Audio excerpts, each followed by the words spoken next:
Yes we are live now. Hello friends, this is Himanshi. हम बात करते हैं क्वेश्चन नंबर 1 की। तो ये क्या कहता है? Children learn language. ये क्वेश्चन हर बार आता है, आप पेपर उठा करके देख लीजिए, आपको किसी ना किसी फॉर्म में यही क्वेश्चन लैंग्वेज पर, और even same question as it is, थोड़ा सा लैंग्वेज में फर्क दे करके मिलता ही मिलता है, क्योंकि लैंग्वेज पे एक क्वेश्चन आना ही है, निश्चित है। ठीक, तो समझते हैं। Children learn language with much ease up to a specific period because they are especially responsive to environmental influences in that period. This period is known as dash period of development. यानी बच्चे जो हैं वो आसानी से भाषा को सीख जाते हैं एक स्पेसिफिक पीरियड ऑफ टाइम में। इसके कई सारे नाम हो सकते हैं, इसको स्पेसिफिक पीरियड कह रहे हैं हम, बाकी अभी मैं बताऊंगी, इतने आप आंसर कर रहे हैं। तो बच्चे समय की एक विशिष्ट अवधि पर, यानी एक निश्चित समय है, एक ऐसी स्टेज है जहां वो बाकी स्टेजेस के मुकाबले आसानी से भाषा को सीख जाएंगे। बात सही है या गलत है? बिल्कुल सही है। अगर आप 25 साल की उम्र में अमेरिका जाते हैं और आपको अंग्रेजी नहीं आती है, और आपका एक बच्चा है जो 5 साल का है, तो ज्यादा संभावना है कि वो आपसे बेहतर या जल्दी ही लैंग्वेज पकड़ लेगा। क्यों? क्योंकि वो उसके लिए क्या है? क्रिटिकल पीरियड है, सेंसिटिव पीरियड है, लैंग्वेज डेवलपमेंट का स्पेसिफिक पीरियड है, जब लैंग्वेज डेवलपमेंट फास्टेस्ट होगा। ठीक है ना? तो समझते हैं, बहुत सरलता के साथ आप इस अवधि में भाषा सीखते हैं, क्योंकि उस अवधि में वे पर्यावरणीय प्रभावों के साथ प्रतिक्रिया करते हैं, यानी एनवायरमेंट के प्रति ज्यादा रिस्पॉन्सिव होते हैं। क्वेश्चन पढ़ के समझ लिया, मतलब हाफ बैटल इज वॉन, आधी लड़ाई आपने जीत ली। ठीक, इस पीरियड को क्या कहते हैं? सेंसिटिव पीरियड कहेंगे, जोनल पीरियड कहेंगे, अटिपिकल पीरियड कहेंगे, या नॉन रिस्पॉन्सिव पीरियड कहेंगे। तो जैसा कि आप लोग सभी सही उत्तर दे रहे हैं, ज्यादातर लोग, क्या है? सेंसिटिव पीरियड ये कहलाता है, यानी संवेदनशील काल कहा जाएगा। किस चीज के लिए? अलग अलग चीजों के लिए अलग अलग संवेदनशील काल हो सकते हैं। जैसे इस बार सेंसिटिव पीरियड पूछा गया किसके लिए? न्यूरोप्लास्टिसिटी के लिए या ब्रेन प्लास्टिसिटी के लिए। उसको भी मैं भी एक बोनस क्वेश्चन के रूप में आपको यही समझा करके चलूंगी, ताकि आप कंफ्यूज ना हो। ठीक, तो सेंसिटिव पीरियड कहलाएगा ये। सेंसिटिव क्यों? क्योंकि आप इस समय में, बच्चा इस समय में 2 से 6 वर्ष के समय में स्पेशली क्या है? सेंसिटिव है लैंग्वेज को सीखने के लिए। तो ये सेंसिटिव पीरियड या संवेदनशील काल कहा जा सकता है। इसको आप क्रिटिकल पीरियड कह सकते हैं, कि बहुत ही महत्वपूर्ण पीरियड है। Fastest period of language development कह सकते हैं, कि भाषा विकास सबसे तीव्रता से इसी उम्र में होता है, इसी सेंसिटिव पीरियड में होता है। और ये 5 साल की उम्र तक जो एलएडी की बात करते हैं, लैंग्वेज एक्विजिशन डिवाइस की बात करते हैं, नॉम चॉम्स्की, वो वही पीरियड है, क्योंकि बच्चे बहुत तेजी से इस टाइम पे उनका जो लैंग्वेज एक्विजिशन डिवाइस है बहुत एक्टिव होता है। उम्र के साथ ये धीरे धीरे वीक होता जाता है। तो ये जोनल यानी क्षेत्रीय, कोई क्षेत्रीय अवधि होती है, ये किसी क्षेत्र की बात हो रही है? जी नहीं, एज की बात हो रही है। अटिपिकल यानी विशिष्ट या एबनॉर्मल पीरियड है ये? नहीं, बिल्कुल नॉर्मल है, सेंसिटिव पीरियड है ये। खराब बात। नॉन रिस्पॉन्सिव है, अप्रतिक्रियात्मक है। अगर नॉन रिस्पॉन्सिव होता, और यहां हम क्वेश्चन में कह रहे हैं कि इस एज में बच्चा रिस्पॉन्सिव होता है लैंग्वेज को सीखने के लिए, और ये कह रहे हैं जी नॉन रिस्पॉन्सिव है, तो कुछ और ही बात चल रही है। 4 ऑप्शंस में से हमें एक ही बेस्ट ऑप्शन चूज करना है। उसके अलावा 3 ऑप्शन से ये सीख लेना है कि वो कहना क्या चाह रहे हैं, है ना? रट्टे नहीं लगाने, समझना है चीजों को। तो सेंसिटिव पीरियड या क्रिटिकल पीरियड या fastest period for language development कौन सा है? जिस टाइम पे बच्चा सबसे तेजी से लैंग्वेज को पकड़ेगा, वो है अर्ली चाइल्डहुड। ये आप कहीं नोट भी कर सकते हैं। क्या है? Early childhood. Early childhood stages of development की जब हम बात करेंगे आगे चल करके, है ना, पूर्व बाल्यावस्था जिसको हम कहते हैं, बाल्यावस्था का पहला हिस्सा है ये। दूसरा होता है लेटर चाइल्डहुड, उससे पहले इन्फेंसी है, फिर एडोलेसेंस है। यही 3 स्टेजेस आपके काम की हैं, जिसमें से चाइल्डहुड को बांट देंगे तो 4 स्टेज कहलाएंगी। मैं यहाँ लिख देती हूँ। इन्फेंसी जन्म से 2, शैशवावस्था जिसको हम कह रहे हैं, इसी को पियाजे ने सेंसरी मोटर कह दिया। गत्यात्मक अवस्था जन्म से 2, फिर चाइल्डहुड में 2 पार्ट हैं, अर्ली चाइल्डहुड 2 से 6, लेटर चाइल्डहुड उत्तर बाल्यावस्था जिसको कॉन्क्रीट ऑपरेशनल कहा पियाजे ने 6 से 12, और एडोलेसेंस ये क्या है? ये है आपका 12 से 18, WHO की माने तो 10 से 19 वर्ष। ठीक है, टीन एज भी जिसको हम कह देते हैं। तो ये 4 स्टेजेस हैं जो सबसे ज्यादा आपके काम की हैं। अदरवाइज स्टेजेस बहुत सारी हैं। ह्यूमन डेवलपमेंट की स्टेज अलग होती है, चाइल्ड डेवलपमेंट की अलग होती है, बट आपके काम की ये 4 स्टेज हैं। इनसे क्वेश्चन बाहर नहीं जाता। पूर्व बाल्यावस्था, अब ये वो काल है, पूर्व बाल्यावस्था। लैंग्वेज पे क्वेश्चन 2-3 तरह से ही बन सकते हैं। एक ये है आपके सामने जो बहुत बार रिपीट हुआ है ना, इसको हम सेंसिटिव पीरियड कहेंगे, यानी संवेदनशील काल कहेंगे लैंग्वेज डेवलपमेंट के लिए, है ना। फास्टेस्ट पीरियड भी है लैंग्वेज डेवलपमेंट के लिए, यानी सबसे तेजी से भाषा का विकास, सबसे तेजी से, क्योंकि बच्चा जो भी कार्टून देखना शुरू करेगा इसी उम्र में, आसपास के लोगों को सुन के समझना शुरू करेगा, और जो वो सुनता है वही रिपीट करता रहता है, हर टाइम पूछता रहता है कुछ ना कुछ। फास्टेस्ट पीरियड है, यानी सबसे तीव्र गति से भाषा का विकास यहां होता है। बाकी सारे विकास भी बहुत तेज हो रहे होते हैं, लेकिन लैंग्वेज की बात करें तो फास्टेस्ट है। क्रिटिकल पीरियड है for language development, critical period है फॉर लैंग्वेज डेवलपमेंट। ठीक है, क्लियर है। ये जो लैंग्वेज एक्विजिशन डिवाइस है नॉम चॉम्स्की जिसकी बात करते हैं, वो भी सबसे ज्यादा एक्टिव यही है। बच्चा 25 से 50, 55, 60 शब्द तक भी एक दिन में सीख जाता है। ठीक है, अगर हम बात करते हैं यहाँ लैंग्वेज की एक और छोटी सी बात, तो कुछ स्टेजेस होती हैं।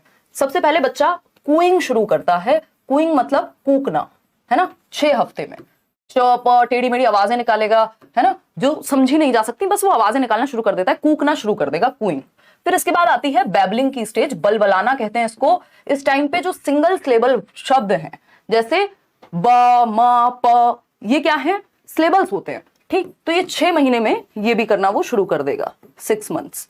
ठीक, 6 महीने के समय में ये क्वेश्चन आते हैं, पूछे जा चुके हैं प्रीवियसली और पूछे जा सकते हैं, क्योंकि लैंग्वेज पे क्वेश्चन सीडीपी में जब बनता है तो यही 2 तरीके हैं।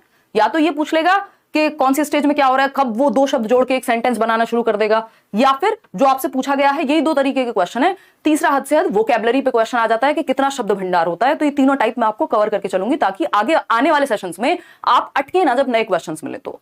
ठीक, तो कूइंग यानी कूकना 6 हफ्ते की उम्र में, यानी 1.5 से 2 महीने के बीच। बैबलिंग 6 महीने में, ब, म, प, यहां मैं लिख भी देती हूँ एग्जाम्पल के रूप में।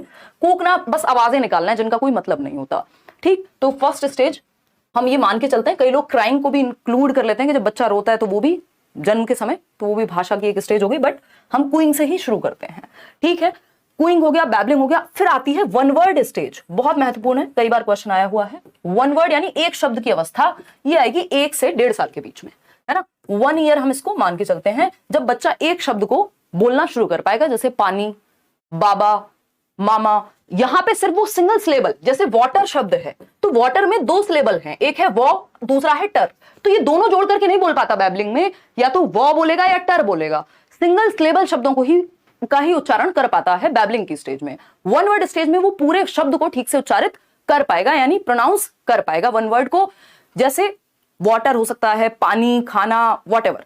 ठीक, फिर आती है 2 वर्ड स्टेज। 2 वर्ड स्टेज या टेलीग्राफिक स्पीच भी कह देते हैं इस स्टेज को। थोड़ा सा डीप में चलेंगे, पहला सेशन है, इससे क्या होगा, आपको एक समझ पैदा हो जाएगी, आगे आप अटकेंगे नहीं क्वेश्चंस में, है ना। तो टेलीग्राफिक स्पीच, हिंदी में भी टेलीग्राफिक ही कहें आप इससे तो अच्छा है। 2 वर्ड स्टेज कह देते हैं, 1.5 से 2 वर्ष।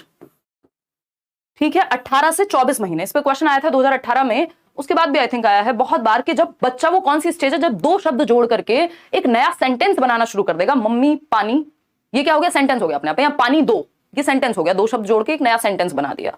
तो पहली बार टेलीग्राफिक स्पीच कहते हैं इसको, जब 2 शब्द जोड़ करके एक सेंटेंस बने 1.5 से 2 वर्ष में या 18 से 24 महीने में। ठीक, बहुत इंपॉर्टेंट स्टेज है, पहली बार यहाँ पे वो नया शब्द बनाना शुरू कर देगा। ठीक है, इतनी बात, यही हमारे काम की। फिर इसके बाद लॉन्गर अटरेंसेस है, अगर आप 2 साल के बाद देखें तो वो बड़े जो वाक्य हैं उनको बोलने लग जाएगा। फिर एक और तीसरी तरह का क्वेश्चन है वोकैबुलरी पे क्वेश्चन, ये भी पूछा जा चुका है सीटेट में। वोकैबुलरी मतलब शब्द भंडार। तो इसमें मैं हमेशा आपको एक ही सिंपल फंडा है जिससे आप याद रखते हैं। प्रोफेसर स्मिथ ने जस्ट 3 अवस्थाएं बताई हैं, उसकी वजह से आप कंफ्यूज नहीं होंगे। वो क्या है, उन्होंने कहा 1 साल में बच्चे के पास कितने शब्द होते हैं, बताएगा कोई? 3 शब्द या 2 शब्द, ऐसा कुछ उन्होंने वोकैबुलरी दी हुई है, इससे आपको आइडिया लग जाएगा। 1 साल में 3 शब्द, 2 साल में 272, 272 का शब्द भंडार बच्चे के पास होगा। फिर उन्होंने 5 साल की बात की है, सीधा 2072 शब्द। याद है ये चीज? अब इससे क्वेश्चन कैसे पूछ लेता है, क्वेश्चन पूछेगा 3 साल में कितने होंगे जी, तो 3 साल का जो आइडिया है वो होता है 900 वर्ड्स के अराउंड, 900 प्लस 1000 के आसपास शब्द होते हैं। 4 साल, क्योंकि ये 2000 के बीच में ही रहेगा ना, 272 और 2000 के बीच में रहेगा, 3 साल और 4 साल, तो 4 साल में कितने होंगे, 1500 के आसपास, 1500 1600 प्लस। ठीक, तो ये शुरू के 5 साल का शब्द भंडार भी आपको पता होगा तो बहुत अच्छा रहेगा। ठीक है, 1 साल में 3 शब्द का मतलब क्या है, पानी, मम्मी, खाना, इस तरह के कुछ 3 शब्द की वोकैबुलरी उसके पास होती है 1 साल की उम्र में। 2 साल में 272 शब्द हो जाते हैं, इन 272 का यूज करके वो नए नए सेंटेंसेस बना पाता है।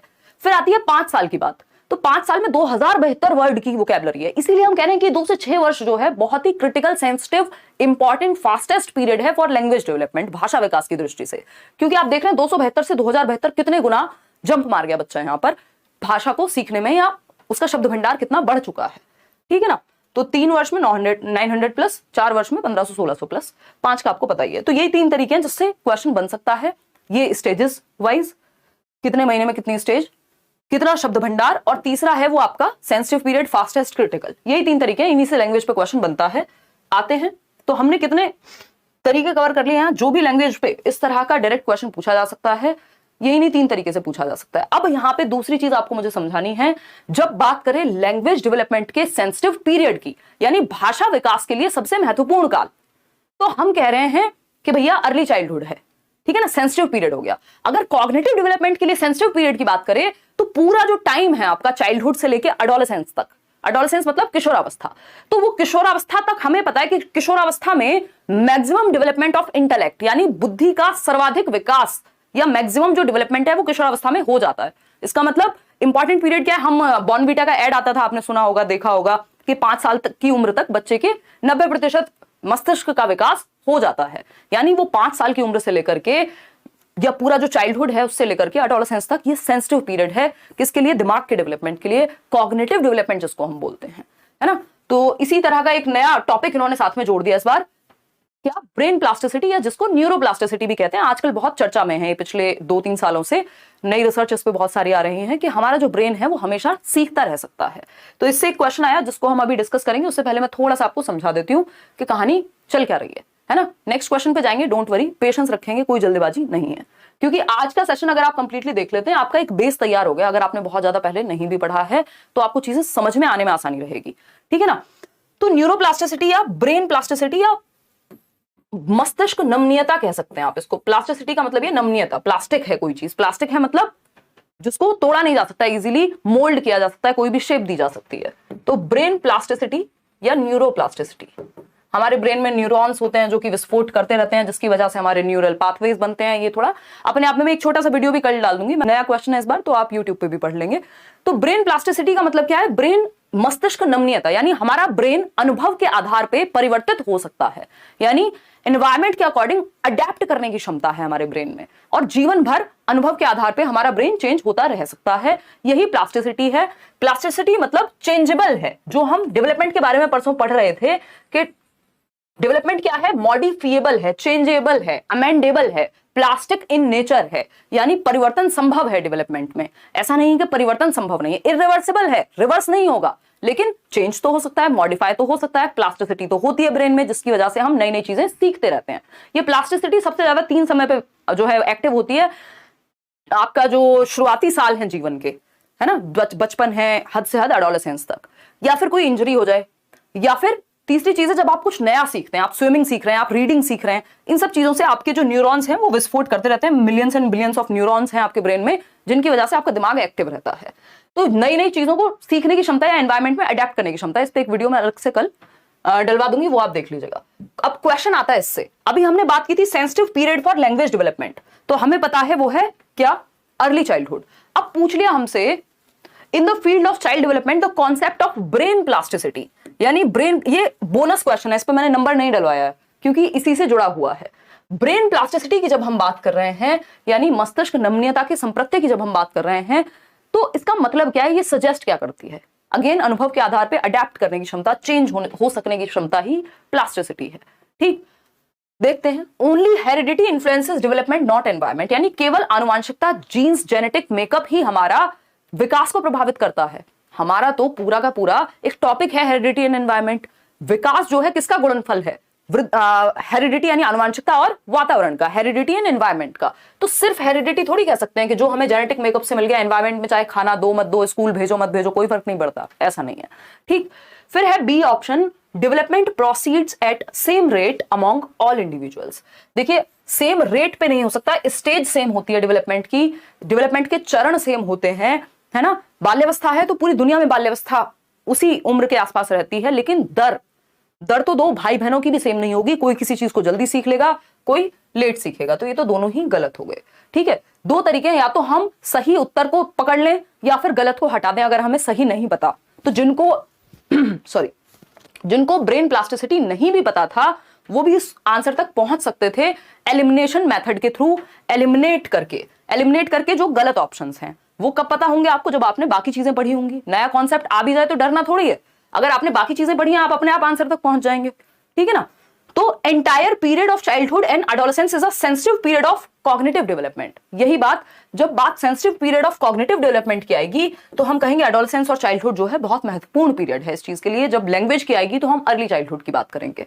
ठीक है, तो बाल्यावस्था और किशोरावस्था की जो पूरी अवस्था है वो संज्ञानात्मक विकास के लिए संवेदनशील अवस्था कहलाती है, बहुत ही क्रिटिकल या इंपॉर्टेंट पीरियड कहलाता है। ठीक है ना, तो ये एक बात हो गई। इसी को हम प्लास्टिसिटी से जोड़ रहे हैं कि इस टाइम पे आपका ब्रेन सेंसिटिव है, ये वो पीरियड है जब ब्रेन का डेवलपमेंट मैक्सिमम हो सकता है, संवेदनशील है उस टाइम पे। Development in one domain doesn't influence development in another domain. अब ये बात हमने पढ़ी है कि विकास के जो 3 मुख्य प्रकार हैं, PCSE, SE एक साथ ही काउंट होता है इसलिए 3 मुख्य प्रकार हैं, फिजिकल, कॉग्निटिव, सोशल इमोशनल, शारीरिक, संज्ञानात्मक, सामाजिक और संवेगात्मक। तो ये सारे आपस में जुड़े हुए हैं। शरीर में चोट लगेगी, मन भी ठीक महसूस नहीं करेगा, है ना। तो ये क्या हुआ, मतलब इसका सिंपल ये है कि भैया इंटर रिलेटेड होते हैं, अंतः संबंधित होते हैं विकास के जो पक्ष हैं, क्षेत्र हैं। ऐसा नहीं है किसी का किसी पे कोई प्रभाव नहीं पड़ता, है ना। ब्रेकअप होने पे 4 दिन तक पढ़ते नहीं है लोग, कोई डेथ हो जाए आसपास तो पूरा डिस्टर्बेंस हो जाता है। ऐसा थोड़ी आप उस समय पे काम करना नहीं जानते हैं कोई, बट इमोशंस हिले हुए हैं, काम नहीं करेंगे उस समय पे, या सही महसूस नहीं कर रहे हैं तो दिमाग भी ठीक से काम नहीं कर रहा। तो फिजिकल, कॉग्निटिव, सोशल, इमोशनल चारों जो एस्पेक्ट हैं वो जुड़े हुए हैं। ठीक, तो ये तीनों ही बातें गलत थी, तो एक ही ऑप्शन बचेगा जो अपने आप में सही हो जाएगा। कोई 5वां ऑप्शन तो सही होगा नहीं भाई, आंसर आपके सामने है, यही है, इन 4 ऑप्शंस में से कोई एक होगा। तो C option is the only right answer over here. कि प्लास्टिसिटी क्या है, वो पीरियड जो सेंसिटिव पीरियड है ब्रेन डेवलपमेंट के लिए, क्या है, चाइल्डहुड और एडोलेसेंस। इसमें 2 प्रकार की ब्रेन प्लास्टिसिटी होती है, एक है आपका स्ट्रक्चरल प्लास्टिसिटी, दूसरी है फंक्शनल प्लास्टिसिटी।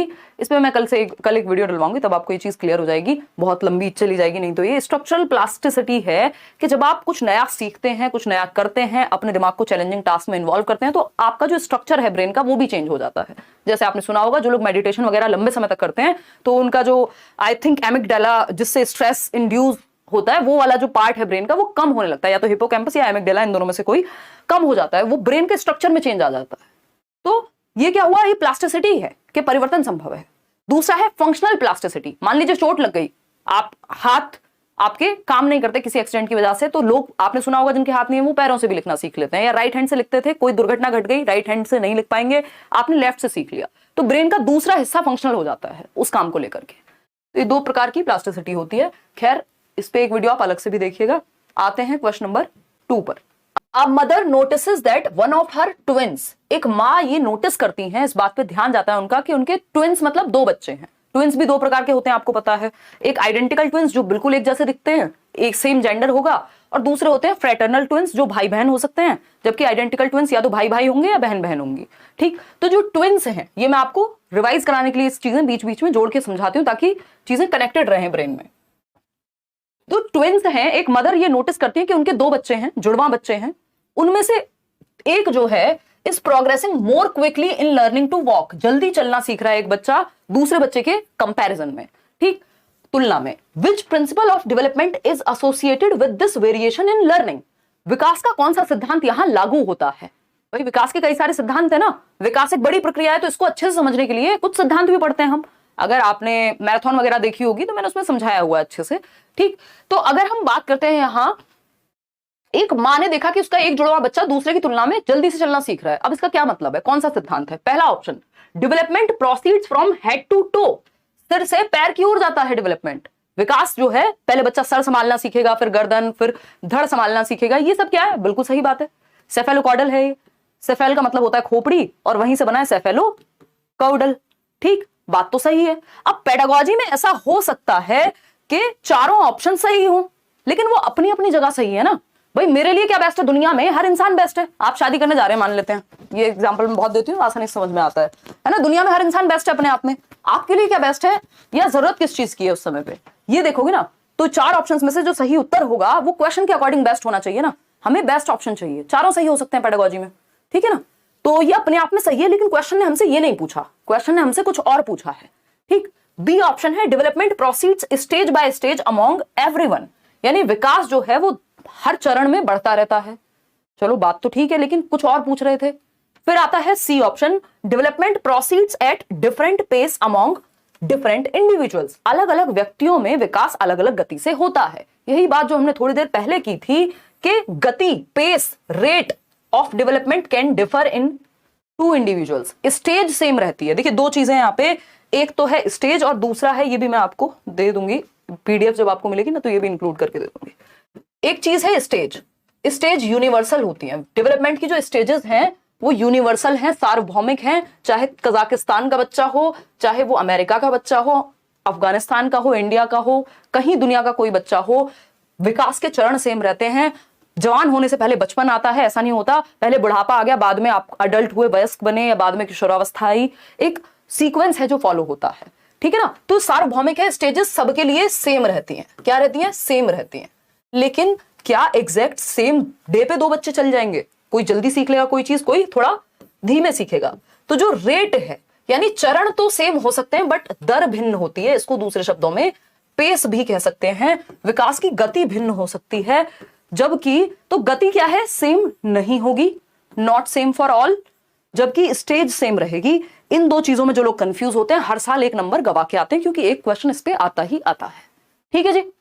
तो विकास के जो चरण है वो सबके लिए सेम है कि पहले इन्फेंसी होगी, फिर early childhood, letter childhood, adolescence, adulthood, old age, ये सब। लेकिन दर भिन्न हो सकती है। 2-3 साल के बच्चे जरूरी नहीं है कि दोनों सेम समय पे चलना सीखें। कोई पहले सीख लेगा, सेम समय पे बोलना सीखें, कोई जल्दी बोलना सीख लेगा, किसी को ज्यादा शब्द आते होंगे। ठीक, तो ये बात हमें समझ के रखनी है कि development proceeds at different pace among different individuals, कि विकास जो है वो अलग अलग गति से हो सकता है अलग अलग इंडिविजुअल्स में, चाहे वो जुड़वा बच्चे ही क्यों ना हो। बात सही है या गलत है? बिल्कुल सही है। ठीक, कोई दिक्कत परेशानी, दर्द, समस्या यहां तक हो तो बता दो। फिर डी ऑप्शन है, development proceeds from general to specific, यानी पहले सामान्य गतिविधि करता है बच्चा, बाद में विशिष्ट, यानी पहले वो पूरे हाथ से किसी चीज को पकड़ना सीखता है, बाद में वो उंगलियों का इस्तेमाल करना सीखेगा, जो कि स्पेसिफिक है। बात तो सही है, बट पूछा क्या था? है पूछा तो नहीं था ये, पूछा तो नहीं था ये स्टेज बाय स्टेज, पूछा तो नहीं था ये, पूछा तो ये था कि ऐसा क्यों हो रहा है भैया, दो जुड़वा बच्चे हैं, सेम टाइम पे पैदा हुए हैं, एक साथ पैदा हुए हैं, माताजी भी एक ही हैं, अब पहले क्यों चलना सीख पा रहा है एक बच्चा? क्यों? क्योंकि दर का अंतर हो सकता है विकास की प्रक्रिया में, जो कि सी ऑप्शन में ही कहा गया है। बात सही है या गलत है? बिल्कुल सही है। सी ऑप्शन पे चलते हैं, सॉरी थर्ड क्वेश्चन पे चलते हैं। हमको ज्यादा ही स्लो चल रहे हैं मुझे लग रहा है ना, बट कोई बात नहीं, समझ लेते हैं प्रॉपर तरीके से। इस एक सेशन से समझ ऐसी विकसित हो जाएगी, जब हम चीजें कर रहे होंगे टॉपिक वाइज तो समस्या नहीं होगी। डेवलपमेंट इज डिपेंडेंट अपॉन, विकास किस पर निर्भर करता है? विकास की प्रक्रिया किस पर निर्भर करती है? फटाफट से बताइएगा। गुड इवनिंग भाई, बताइए। डेवलपमेंट इज डिपेंडेंट अपॉन, विकास किस पर निर्भर करता है?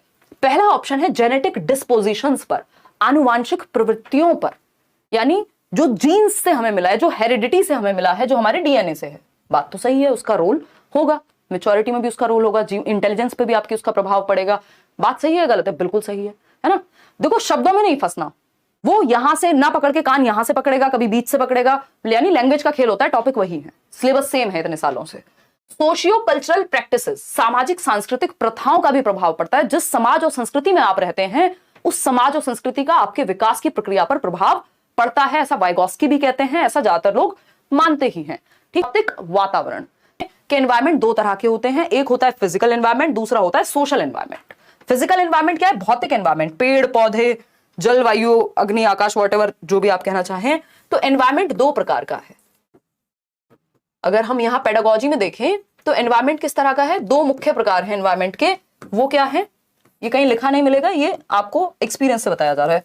ठीक, एक है आपका फिजिकल एनवायरमेंट, भौतिक वातावरण जिसको हम कह रहे हैं, जो हमारा एयर, वाटर, ट्रीज, जो आप कहना चाहें, ये सब भौतिक एनवायरमेंट में आते हैं, यानी फिजिकल एनवायरमेंट में आते हैं। आपके मैप आते हैं ना, जब आप मैप लेने जाते हैं, पढ़ते होंगे, तो उसमें मैप आपके दो तरह के आते हैं, एक पॉलिटिकल मैप, एक फिजिकल मैप, जिसमें नदियां होती हैं, जिसमें लोगों की कहानियां होती हैं, दूसरे वाले। ठीक, फिजिकल, और दूसरा है आपका यहाँ पॉलिटिकल नहीं है, सोशल एनवायरमेंट कह सकते हो आप, ठीक है ना, सोशियो कल्चरल भी कह सकते हो। तो सोशल एनवायरमेंट है दूसरा, सामाजिक, जिसमें लोग हैं, है ना, जिसमें लोग इन्वॉल्व हैं। ठीक, समाज जिसमें आ जाता है। ठीक, पीपल लिख देती हूं मैं यहां आसानी के लिए। दोनों ही तरह के एनवायरमेंट का प्रभाव आपके विकास पर पड़ता है। वाइगॉस्की कहते हैं सोशल एनवायरमेंट ज्यादा महत्वपूर्ण है। पियाजे को अगर आप देखेंगे तो उन्होंने फिजिकल एनवायरमेंट को भी काफी महत्वपूर्ण माना है, भौतिक वातावरण जिसको हम कह रहे हैं। तो भाई एनवायरमेंट तो किसी भी तरह का है, इंपॉर्टेंट तो है। ठीक, तो अगर हम देखें भाई सोशियो कल्चरल प्रैक्टिस की अगर हम बात कर रहे हैं, इंडिया में आप रामायण पढ़ रहे हैं, महाभारत देख रहे हैं, उसका एक प्रभाव पड़ेगा आपके विकास पे। किसी और कंट्री में आप कुछ और देखते हैं, वहां का कल्चर डिफरेंट तरीके का है, उसका कुछ और प्रभाव पड़ेगा आपके विकास पे, लेकिन प्रभाव पड़ेगा। फिजिकल एनवायरमेंट, जो भी आपके आसपास की दुनिया है, लोगों को हटा भी दें तब भी उसका प्रभाव आप पर पड़ता है। ठीक, तो आंसर क्या हो गया? तीनों ही बातें सही हैं। देखो इस तरह के ऑप्शंस में ज्यादातर चांसेस ये होते हैं कि ऑल ऑफ द अबव सही हो, यानी तीनों ऑप्शन सही हो। लेकिन हमेशा ऐसा होगा जरूरी नहीं है। बस आपको यह देखना है क्या आपको तीनों में से किसी एक को हटाने का वैलिड रीजन आपके पास है, क्या आप श्योर हैं? अगर आप श्योर नहीं है तीनों में से किसी एक को हटाने के, तो आप ऑल ऑफ दी अबव के साथ जाइए। ये बेसिक रूल होता है प्रोबेबिलिटी का जब आप क्वेश्चन सॉल्व कर रहे होते हैं। नन ऑफ दीज की संभावना कम होती है कि ओनली वन, ओनली टू। वो ओनली टू पे तब जाइए जब आप बहुत श्योर हैं कि आपको पक्का पता है बाकी के तीनों ऑप्शन गलत हैं, एक ही सही है। ठीक, ये बेसिक फंडा है। फर्स्ट, सेकंड, थर्ड सही है। यहाँ पे सिर्फ एक क्यों सही होगा, सिर्फ दोनों क्यों सही होंगे, सिर्फ ये सेकंड और थर्ड क्यों सही होंगे जब तीनों सही हैं? तो जब तीनों का ऑप्शन है तो हम तीनों के साथ जाएंगे। अगर तीनों का ऑप्शन ना होकर सिर्फ दो का ऑप्शन होता तो जो भी बेस्ट दो हो सकते थे हम उन बेस्ट दो के साथ जाते। तो ऑप्शंस का खेल है कि आप जवाब क्या देंगे। ऑप्शंस को देखते हुए आगे बढ़ते हैं क्वेश्चन नंबर 4 पर। अकॉर्डिंग टू जीन पियाजे, पियाजे के अनुसार थियोरी ऑफ कॉग्निटिव डेवलपमेंट, पियाजे ने संज्ञानात्मक विकास का सिद्धांत दिया है या मॉरल डेवलपमेंट की एक थ्योरी दी है, नैतिक विकास की? उससे क्वेश्चन कम आते हैं। कॉग्निटिव डेवलपमेंट की थ्योरी से ही इनके क्वेश्चन आते हैं क्योंकि यही सबसे महत्वपूर्ण है। इसी के बेस पे इन्होंने मॉरल डेवलपमेंट यानी नैतिक विकास दिया था। ठीक, तो अगर हम बात करते हैं कॉग्निटिव डेवलपमेंट की यानी हमारे दिमाग के विकास की, कॉग्निटिव डेवलपमेंट का मतलब है जो भी काम दिमाग से होगा। इंटेलेक्चुअल डेवलपमेंट भी आप इसको कह देते हैं कई बार के। पियाजे ने कॉग्निटिव डेवलपमेंट की स्टेज दी है, ये नहीं आएगा ऑप्शन में, आ जाएगा इंटेलेक्चुअल डेवलपमेंट, सही बात है। मेंटल डेवलपमेंट आ सकता है, सही बात है, आया हुआ क्वेश्चन है ये। मेंटल डेवलपमेंट यानी मानसिक विकास, इंटेलेक्चुअल डेवलपमेंट बौद्धिक विकास, सोचना समझना यानी thinking, reasoning, problem solving, imagination, memory, ये सारी चीजें, परसेप्शन, जो भी काम दिमाग से होते हैं वो कॉग्निटिव डेवलपमेंट में आते हैं। लैंग्वेज भी आपकी कॉग्निटिव डेवलपमेंट से ही संबंधित है। ठीक, तो अगर हम बात करते हैं पियाजे की थ्योरी की, जो कि कॉग्निटिव डेवलपमेंट की थ्योरी है, एट विच स्टेज यानी किस चरण पे should a teacher give problems to requiring seriation? अब ये मैंने आपको इसको सीसीएस का एक फंडा बताया था, चौधरी चरण सिंह यूनिवर्सिटी का एग्जांपल देकर के, जिससे आप याद रख सकते हैं, ये है ना। तो अगर हम देखें कि जीन पियाजे के संज्ञानात्मक विकास के सिद्धांत के अनुसार अध्यापक को किस अवस्था में क्रमबद्धता, है ना, क्रमबद्धता क्या है? असेंडिंग डिसेंडिंग ऑर्डर, अपवर्ती अनुवर्ती क्रम में लगाना, ठीक है ना, कि बढ़ते से घटते क्रम में, घटते से उल्टी गिनतियां, सीधी गिनतियां, ये याद है ना आपको, 1 to 100, 100 to 1 करने में मुश्किल होती थी। ठीक, तो अगर हम बात करें ये कौन सी स्टेज में सिखाया जाना चाहिए या किस तरह की वो स्टेज होगी जब इसको प्रेजेंट करें? मूर्त संक्रियात्मक अवस्था 7 से 11 वर्ष। अब इसका मतलब ये नहीं है प्री ऑपरेशनल में ये काम बिल्कुल नहीं किया जा सकता, बट पियाजे ने अपने थियरी में किस चीज को कहां इंपॉर्टेंस दी है आपको ये समझना है। यहाँ पियाजे का क्रिटिसिज्म करने में नहीं बैठे हैं हम, जो पूछा है उस पर बात करने पर बैठे हैं।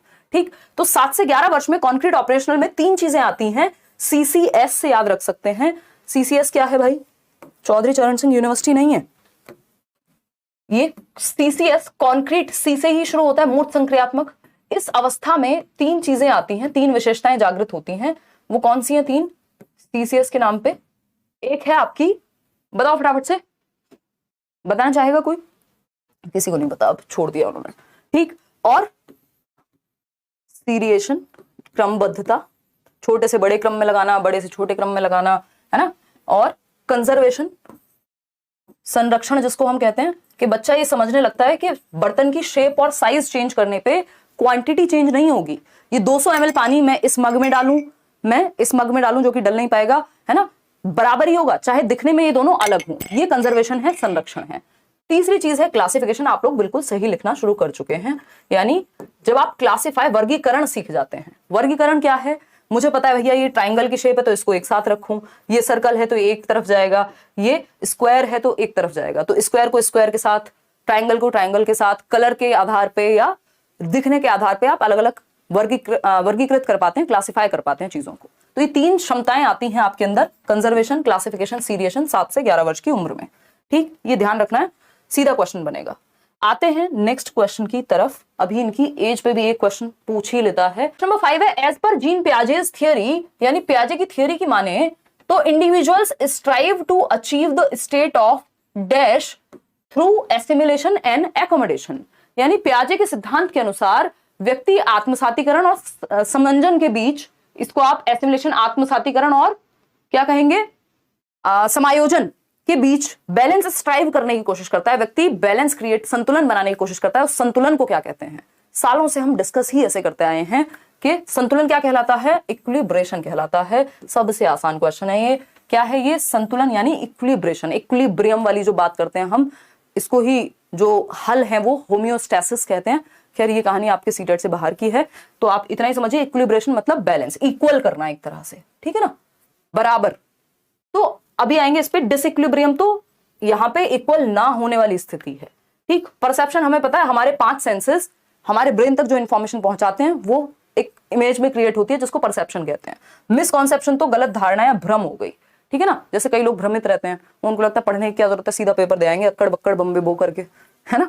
देखिएगा, तो संतुलन की जब बात हो रही, पूछा क्या था, पियाजे की थियरी में इंडिविजुअल्स यानी व्यक्ति जो है स्ट्राइव करता है स्टेट ऑफ बैलेंस को अचीव करने के लिए between assimilation and accommodation, assimilation और एकोमोडेशन के बीच में। ये डायग्राम मैंने आपको शायद नोट्स में भी दिया होगा, बुक में भी आपको मिल जाएगा, और ये बहुत बार हमने डिस्कस किया है। एसिमिलेशन और एकोमोडेशन के बीच में के द्वारा कि आप चीजों को, एसिमिलेशन मतलब ऐड करना, आप कुछ ऐड करके या कुछ चेंज करके, मॉडिफाई करके बैलेंस पे आना चाहते हैं, अपने दिमाग में अपने संतुलन को बना करके रखना चाहते हैं। इसी को इक्विलिब्रेशन कहते हैं। क्या है इक्विलिब्रेशन?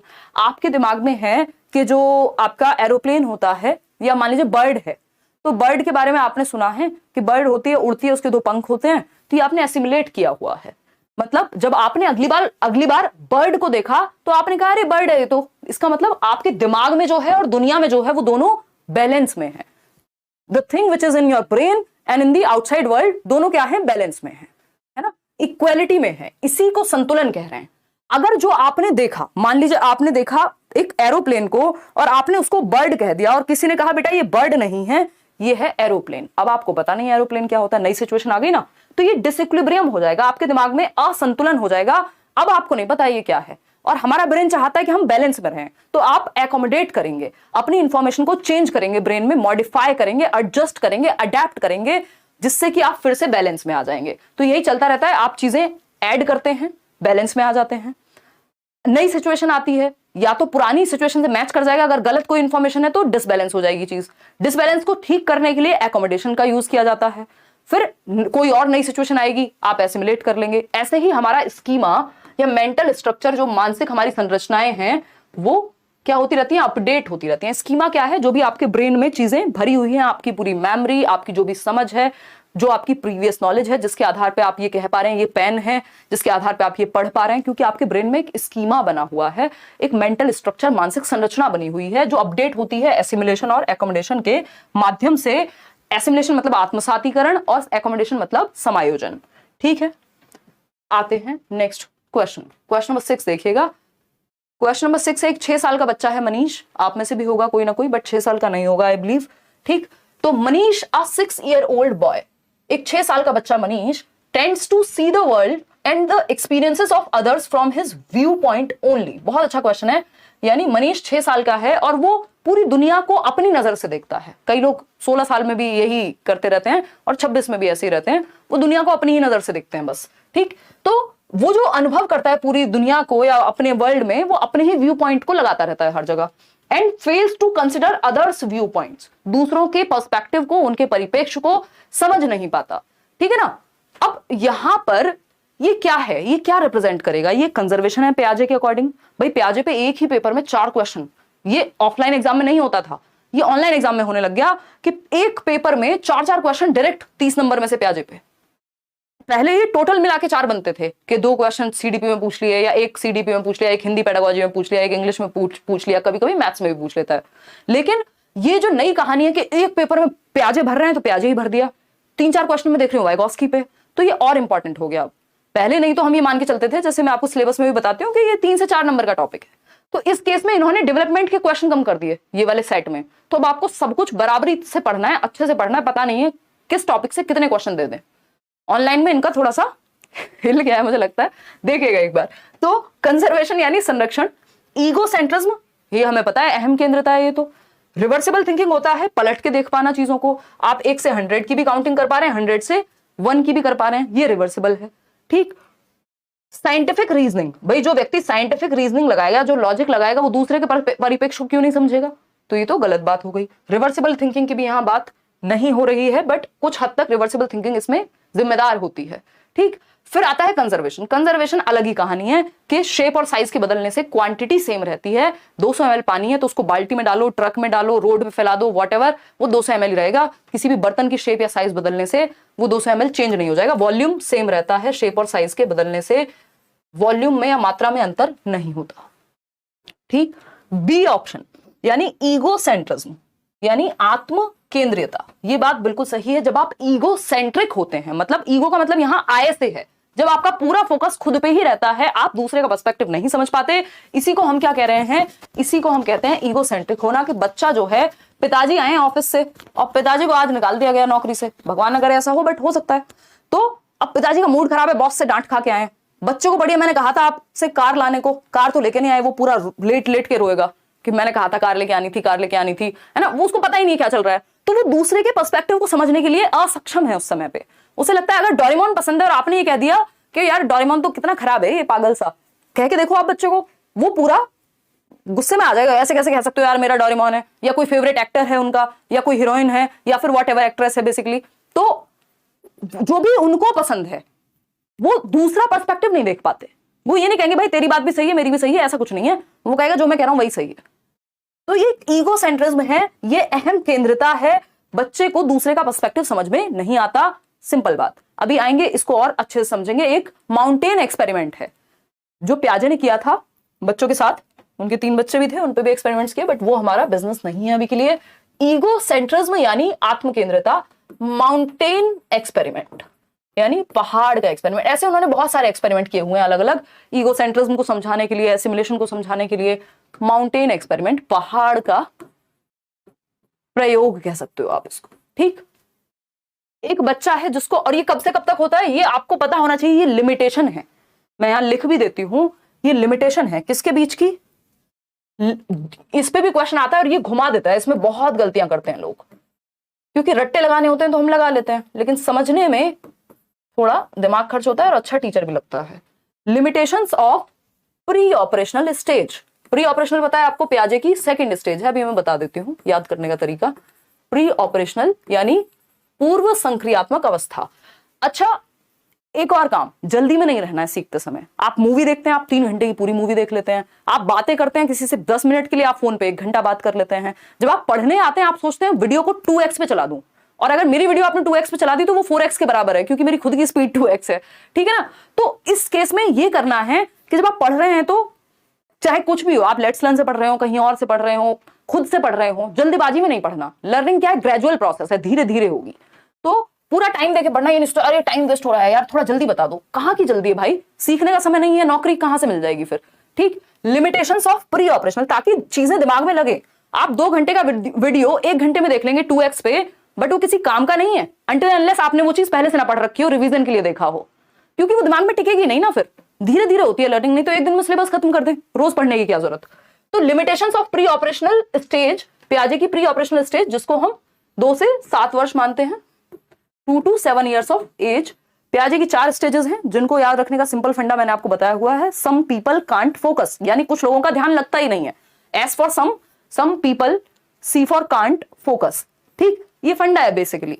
इसको याद कैसे रखना है। एसपीसीएफ सेंसरी मोटर, जन्म से 2 वर्ष, गत्यात्मक अवस्था प्री ऑपरेशनल 2 से 7 वर्ष, पूर्व संक्रियात्मक अवस्था कॉन्क्रीट ऑपरेशनल मूर्त संक्रियात्मक अवस्था 7 से 11 वर्ष। इसी को स्कूल एज, इसी को लेटर चाइल्डहुड कहते हैं, इसी को लेटेंसी कहते हैं सिगमंड फ्रॉइड। इसी को जो आपकी कॉम्पिटेंस वर्सेस कौन सी स्टेज है इसकी, इनकी एरिक्सन की, तो एरिक्सन की स्टेज है ये, एक बार याद करके बताओ फटाफट से, मतलब मैं ही भूल गई। एरिक्सन कहते हैं इसको industry versus inferiority, industry versus inferiority. ठीक, तो ये 3 नाम है इसके, ये जब हम आगे आगे पढ़ेंगे तो कनेक्ट करके बताऊंगी, अभी आपको कंफ्यूजन हो सकती है। तो एरिक्सन के अकॉर्डिंग इंडस्ट्री वर्सेस इंफीरियोरिटी, जब कॉम्पिटेंस डेवलप होता है। लेटेंसी स्टेज है फ्रॉइड के अनुसार, ये भी पूछे जाने लग गए ना अब दोनों। और कॉन्क्रीट ऑपरेशनल है, इसी स्टेज इसी एज की बात हो रही है। किसके अनुसार, प्याजे के अकॉर्डिंग कॉन्क्रीट ऑपरेशनल। और अगर हम बात करते हैं नॉर्मल वे में तो यही लेटर चाइल्डहुड है। सूडो मेच्योरिटी की एज भी यही है, जो मिथ्या परिपक्वता रॉस जिसको हम कहते हैं। गैंग एज भी यही है। ठीक है, तो सबको जोड़ के लिख लेना है एक जगह पे। ठीक है, कुछ ही लोग बता पाए, इसका मतलब आप लोग काफी नए लोग हैं। प्रीवियस थ्योरीज देख लो, यूट्यूब पे भी कराया हुआ है उनको, एरिक्सन को। फ्रॉइड की अगर फॉर्मल ऑपरेशनल स्टेज की अगर हम बात करें 11 से 15 वर्ष, या 11 ईयर्स एंड अबव। ठीक, ये 4 स्टेजेस हैं पियाजे की जो याद रखनी है। अब इसमें कुछ रुकावटें हैं, लिमिटेशंस हैं, प्रॉब्लम्स हैं। किसकी? रुकावट ही लिख लेती हूं या सीमाएं कहते हैं वैसे इनको, प्री ऑपरेशनल स्टेज की सीमाएं, बहुत महत्वपूर्ण। उसमें से एक है ईगो सेंट्रिज्म, जिसको हम अभी पढ़ रहे हैं, माउंटेन एक्सपेरिमेंट पढ़ेंगे। ईगो सेंट्रिज्म यानी अहम केंद्रित होना। बच्चा सेल्फ सेंटर्ड है, अहम केंद्रित है, खुद पे ही सारा फोकस है उसका, दूसरे के परिप्रेक्ष्य को नहीं समझ पाता, दूसरे के व्यू पॉइंट को नहीं समझ पाता। ठीक, दूसरी चीज और भी इस तरह की कई सारी लिमिटेशन है कि रिवर्सिबल थिंकिंग नहीं होती, इरिवर्सिबल थॉट, लॉजिक नहीं होता इस स्टेज में, तर्क नहीं होता बहुत ज्यादा। इरिवर्सिबल थिंकिंग यानी रिवर्स नहीं कर पाता चीजें, मतलब इसी वजह से कंजर्वेशन भी नहीं आ पाता, संरक्षण। ठीक है, कि वो घर से स्कूल जाने का रास्ता तो याद रहता है, स्कूल से घर आने का नहीं याद रहता। हालांकि पियाजे का इस पे क्रिटिसिज्म भी है कि अगर आप प्रॉपर ट्रेनिंग देंगे या सोशियो एनवायरमेंट, सोशल एनवायरमेंट उस तरह का होगा तो बच्चों को याद हो सकती है ये चीज इस स्टेज में भी, बट पियाजे के अकॉर्डिंग ये लिमिटेशन है ज्यादातर बच्चों के लिए इस स्टेज के। ठीक, क्या है कि आप रिवर्स नहीं कर पाते अपनी थिंकिंग को और ईगो सेंट्रिक होते हैं, यानी दूसरे के व्यू पॉइंट को समझ नहीं पाते। ये दोनों लिमिटेशंस हैं, इनको बहुत पॉजिटिव नहीं मानना है। एक बार क्वेश्चन आ गया था और इसको दूसरी भाषा में, इरिवर्सिबल थिंकिंग में एक चीज होती है सेंट्रेशन, केंद्रीकरण, ये भी कह देता है। तो आया था कि टेंडेंसी टू कॉन्सेंट्रेट। अब ये पॉजिटिव है कि नेगेटिव है, बताओ एक बार। तो ये नेगेटिव है, ये लिमिटेशन है इस स्टेज की कि बच्चा एक ही चीज पे सेंटर्ड है। वो किसी चीज की हाइट देखेगा तो हाइट ही देखेगा, उसकी चौड़ाई नहीं देख पाएगा, उसका रंग नहीं समझ पाएगा, उसका सारा फोकस एक चीज पे होता है। जैसे अगर आप देखते हैं दो बच्चों की जो हाइट है, मान लीजिए मैं 5 साल की हूं और मेरा एक भाई है जो 3 साल का है, बट उसकी हाइट, चलो ये तो थोड़ा ज्यादा हो गया, मेरा एक भाई है जो 7 साल का है और मेरी हाइट ज्यादा हो गई मान लो उससे, तो मैं क्या कहूंगी, या कोई भी व्यक्ति जो आप मुझे दिखाओगे जिनकी हाइट जिसकी ज्यादा होगी, मैं कह दूंगी यही बड़ा है भाई जिसकी हाइट ज्यादा है। दैट मीन्स मैं सेंटर्ड हूं एक ही चीज पे, केंद्रीकरण है मेरे थॉट का, सेंट्रेशन है कि मैं बाकी एस्पेक्ट नहीं देख पा रही। भैया एज जो उसकी डेट ऑफ बर्थ है, जैसे आपको याद होगा पहले हम समझ नहीं पाते थे, अगर किसी का डेट ऑफ बर्थ 1998 है और किसी का डेट ऑफ बर्थ है 2000, तो हमें लगता था ये वाला बड़ा होगा, ये 2000 वाला, क्योंकि हमारा सारा फोकस है आगे वाली गिनती पे, हम रिवर्स नहीं कर पा रहे थॉट को, हम सेंटर्ड है हमारा थॉट, इसी को सेंट्रेशन कहते हैं। ठीक है ना, तो ये एक बेसिक बात हो गई। कोई कह रहा है भाई की ज्यादा है आपसे, हाँ उसकी सच में ही ज्यादा है, तो हो सकता है किसी को देख के लगे जो छोटा बच्चा है अरे ये भैया बड़े होंगे, दीदी तो जरा सी है ना, जरा सी तो नहीं हो बट हाँ यही मान सकते हो आप। ठीक, तो वही सेंट्रेशन है। अब माउंटेन एक्सपेरिमेंट ईगो सेंट्रिज्म को समझने के लिए क्या कहता है, एक बच्चा है जो इधर बैठाया गया, इसका नाम कुछ भी रख देते हैं, इसका नाम सुषमा नहीं रखेंगे, वैसे रख सकते हैं हम, जेंडर स्टीरियोटिपिकल तो है नहीं हम, तो इस बच्चे का नाम आज हम सुषमा रख देते हैं। ठीक है, हम जेंडर स्टीरियोटाइप को चैलेंज कर रहे हैं। ठीक, और ये बच्चा है जिसका नाम रॉबिन रखते हैं हम। ठीक है ना, ये मत पूछ लेना रॉबिन कौन है। देखिए, तो अगर हम बात करें, ये काल्पनिक नाम है। अब सुषमा जो है बेसिकली उन्होंने कहा इस बच्चे से कि तो सबसे क्लोजेस्ट जो पहाड़ है वो कौन सा है, तो उन्होंने कहा भाई ये सबसे बड़े वाला। अब कहा कि एक बार उसके व्यू पॉइंट से बताओ, जो ये इधर डॉल बैठी हुई है या रॉबिन बैठा हुआ है, रॉबिन को सबसे बड़ा पहाड़ कौन सा नजर आ रहा होगा, सबसे क्लोज पहाड़ कौन सा नजर आ रहा होगा, सबसे पास कौन सा होगा। अब ये व्यक्ति या सुषमा जो है हमारा, वो रिवर्स नहीं कर पा रहा, वो कह रहा है भैया जो मुझे बड़ा नजर आ रहा है, जो मेरे सबसे पास है वही उसके पास होगा। ये इमेजिन नहीं कर पा रहा, ये इमेजिनेशन की प्रॉब्लम है ना, एब्स्ट्रैक्ट थिंकिंग नहीं आई अभी, रिवर्स नहीं कर पा रहा कि मैं अगर उधर बैठूं तो क्या बड़ा दिखेगा या पास कौन सा दिखेगा। बच्चों के लिए बड़ी प्रॉब्लम्स है, आपको लग रहा होगा क्या मजाक चल रहा है ना। तो अब ये यहां बैठ के नहीं देख पा रहा, ये कह रहा है यही होगा सबसे पास, रॉबिन के भी पास यही होगा जो मेरे पास है, जबकि ऐसा नहीं होता। इसका मतलब आप सेंटर्ड हैं किसी एक थॉट पे, आपको लग रहा है दुनिया सारी आप ही के अराउंड घूम रही है। ठीक है ना, खैर ऐसी बातें बीच बीच में करते रहेंगे। सुषमा और रॉबिन को अभी के लिए विराम देते हैं, नेक्स्ट क्वेश्चन पे पहुंचते हैं। क्वेश्चन नंबर है 7। आज ये सेशन खत्म हो जाएगा या नहीं, चलिए कोई बात नहीं, बहुत ही जरूरी कॉन्सेप्ट्स थे जो हमने किए। अकॉर्डिंग टू लॉरेंस कोहलबर्ग के अनुसार, an individual eight law and order orientation of moral development will believe that, यानी जब हम कोहलबर्ग की बात करते हैं तो एक व्यक्ति है जो नैतिक विकास की कानून एवं व्यवस्था चरण में है, जो कि कौन सी स्टेज होती है, याद आ रहा है किसी को, law and order stage, 4th stage. ठीक है जी, 4था चरण, जबकि टोटल स्टेजेस कितनी है, 6 स्टेजेस हैं। लेवल कितने हैं, 3 हैं, हर एक लेवल पे 2 स्टेज हैं, तो 3 दूनी होते हैं 6। ठीक है ना, 3 2 जा 6 अंग्रेजों के लिए। ठीक, बताइए एक बार, बी ऑप्शन कह रहे हैं कई सारे लोग, चलिए समझते हैं।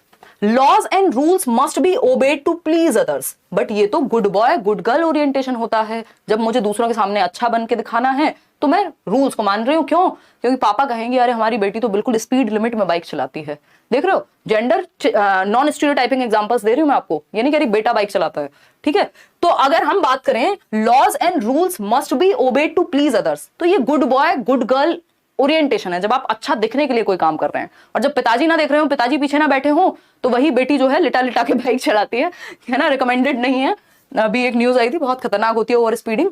देखिए बी ऑप्शन देखते हैं, laws and authorities must be obeyed so that social system is maintained, यानी जो नियम और कानून हैं उनका पालन इसलिए किया जाना चाहिए ताकि समाज में एक नियम बना रहे, एक व्यवस्था बनी रहे। अगर हर कोई रेड लाइट तोड़ेगा तो रुकेगा कौन रेड लाइट पे, और फिर एक्सीडेंट ज्यादा होंगे, केओस हो जाएगा, ऑर्डर नहीं फॉलो हो पाएगा, समाज में एक नियम नहीं बना रह पाएगा। बात तो सही है, ठीक। Laws and rules must be obeyed to avoid punishment, ये पहली स्टेज है, फर्स्ट। जो आपकी कौन सी स्टेज है? पनिशमेंट एंड ओबीडियंस वाली, कि आप बात इसलिए मानते हैं कि डांट पड़ जाएगी। ये स्टेज है आपकी third, good boy good girl वाली, ठीक। Laws and rules must be obeyed only if they fulfil our needs, tit for tat, second stage, ठीक है जी। तो ये ऑप्शंस देख के आपको पता लगना चाहिए, तभी कहेंगे कॉन्सेप्ट क्लियर है, अदरवाइज तो रट्टे लगाए हैं, ठीक। तो यहां पे फोर्थ स्टेज की बात हो रही थी, लॉ एंड ऑर्डर ओरिएंटेशन की, वो सिर्फ बी ऑप्शन में ही उसकी बात हुई है, बाकी तो किसी में थर्ड की, किसी में फर्स्ट की, किसी में सेकंड की। तो B option is the only right answer over here. अगर मैं थोड़ा सा आपको स्पीड में बताना चाहूं कि कोहलबर्ग की कौन सी स्टेजेस है, मैं बताती हूँ, एक मिनट रुक करके, और फिर 8th क्वेश्चन पे चलेंगे। अगर हम बात कर रहे थे कोहलबर्ग की, बहुत ही शॉर्ट में समझ लेते हैं। कोहलबर्ग ने नैतिक विकास यानी मॉरल डेवलपमेंट, मॉरल डेवलपमेंट क्या होता है? सही और गलत। अगर मॉरल डेवलपमेंट नहीं होगा तो किसी के लिए कुछ सही और गलत होगा ही नहीं। तो समाज में रहने के लिए सही और गलत बनाए जाते हैं, जिसके लिए मॉरल वैल्यूज की हम बात करते हैं। तो इन्होंने पियाजे की एक थियरी थी मॉरल डेवलपमेंट की, उससे इंस्पायर्ड एक थियरी थी, कॉपी नहीं की। तो कोहलबर्ग ने कितने 3 लेवल्स दिए, इन्होंने 3 लेवल्स ऑफ मॉरल डेवलपमेंट दिए, जिसमें हर एक लेवल पे 2 स्टेजेस थी। तो 3 levels, total number of stages हो गई 6, क्योंकि हर एक लेवल पे 2 स्टेजेस हैं, ठीक। 3 लेवल कौन से हैं? प्री कन्वेंशनल यानी पूर्व पारंपरिक, परंपराओं से पहले। कन्वेंशनल, ये वैसे जब मैं टॉपिक वाइज कराऊंगी ना तब इसको अच्छे से समझेंगे, अभी के लिए इसको छोड़ देते हैं, नहीं तो आपके सर में हो जाएगा दर्द कि एक दिन में कितना पढ़ लें। क्वेश्चन नंबर 8 पे आते हैं। Which of the following theory is given by लेव वाइगोस्की? लेव वाइगोस्की आपके प्यारे सबसे दुलारे लेव वाइगोस्की, इनके ज्यादातर क्वेश्चन बस 3 चीजों से सॉल्व हो जाते हैं, जो मैं आपको बताती हूँ। SCL, BPL नहीं है ये, SCL है ना, याद रखने के लिए मैं आपको ये चीजें एसोसिएट कराती रहती हूँ ब्रेन में। BPL होता है ना, बिलो पॉवर्टी लाइन, तो हम SCL हमने एक बनाया हुआ है याद रखने के लिए वाइगोस्की से रिलेटेड। समाज यानी सोसाइटी, कल्चर यानी संस्कृति, और लैंग्वेज, ये 3 चीजें सबसे ज्यादा महत्वपूर्ण है इनकी थियरी में। इससे ज्यादातर क्वेश्चंस आपके सॉल्व हो जाते हैं। बताइएगा फटाफट से, फिर हम आगे बढ़ेंगे। तो लेव वाइगोस्की के अनुसार कौन सा सिद्धांत सही है, कौन सा एक ऑप्शन सही है? Cognitive theory of moral development. देखिए कॉग्निटिव थियरी तो दी है वाइगोस्की ने, वाइगोस्की की थियरी, पियाजे की थियरी बात दिमाग के विकास की ही कर रही है, संज्ञान के विकास की ही कर रही है, इंटेलेक्चुअल डेवलपमेंट की ही कर रही है, मेंटल डेवलपमेंट की ही कर रही है। लेकिन पियाजे की थियरी का नाम पियाजेस कॉग्निटिव डेवलपमेंट है, वाइगोस्की की थियरी का नाम वाइगोस्की सोशियो कल्चरल अप्रोच है, सामाजिक सांस्कृतिक सिद्धांत। थियरी का नाम कॉग्निटिव डेवलपमेंट नहीं है, लेकिन जो थियरी है वो कॉग्निटिव डेवलपमेंट की ही बात करती है, संज्ञानात्मक विकास की ही बात करती है।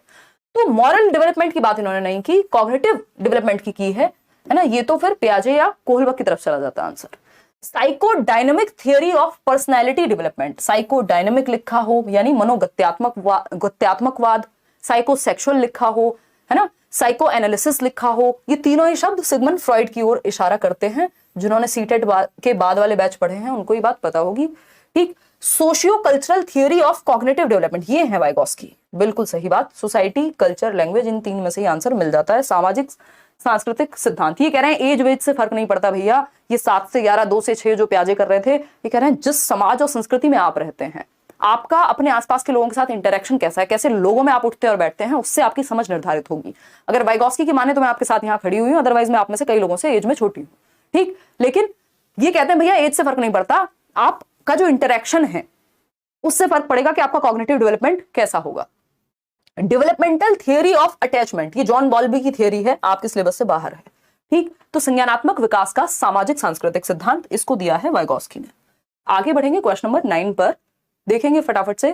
Question number 9, student is struggling to solve a given question. एक बच्चा है जो स्ट्रगल कर रहा है एक क्वेश्चन को सॉल्व करने में। जैसे आप खुद को भी मान सकते हैं कि आप ये क्वेश्चन सॉल्व कर रहे हैं और आप स्ट्रगल कर रहे हैं, कह रहे हैं ए होगा कि बी होगा या अक्कड़ बक्कड़ बम्बे बो कर दो 80 90 पूरे 100 है।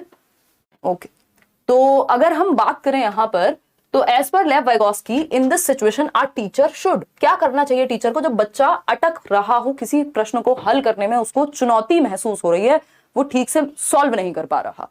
चलिए समझते हैं। तो इग्नोर कर देना चाहिए। तो भैया टीचर किस लिए बिठाया है वहां? मूंगफली छीलने के लिए, कि बच्चे को समस्या हो और आप इग्नोर करके आराम से अपना पानी पिए, स्वेटर बुने, डांस करें, हैं? ऐसा थोड़ी है कि उसको अकेले ही सॉल्व करते रहना देना चाहिए और उसको इग्नोर कर देना चाहिए। तो ignore is not a positive word, कोई सकारात्मक शब्द नहीं है टीचर के लिए, आप सपोर्ट के लिए हैं वहां, ठीक है ना।